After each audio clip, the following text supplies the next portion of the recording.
Pero qué ricas donas me compré. Ajá. Pero voy a descansar un poco porque estuve trabajando mucho, así que me voy. Ay, qué ricas donas.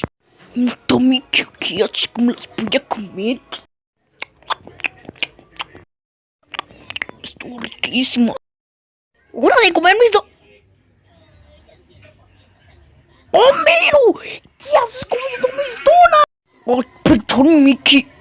Es que tenía hambre. Igualmente ya estás muerto, pinche Homero. Hombre amarillo, pinche donas, pendejo de mí. Pinche pendejo, ¿por qué te comiste mis donas? Pedazo de escroto. ¿Por qué? Porque pinche pendejo, perro, triple pendejo. ¿Por qué te comiste mis donas, pinche pendejo? Uy, corto, güey. Pinche pendejo. Fíjate acá, pinche gordo. No, Mickey, no. No, Mickey, no, ¿por qué? No, Mickey, no, Mickey, ¿qué haces con esa botella? No, agarres la mesa, Mickey, no,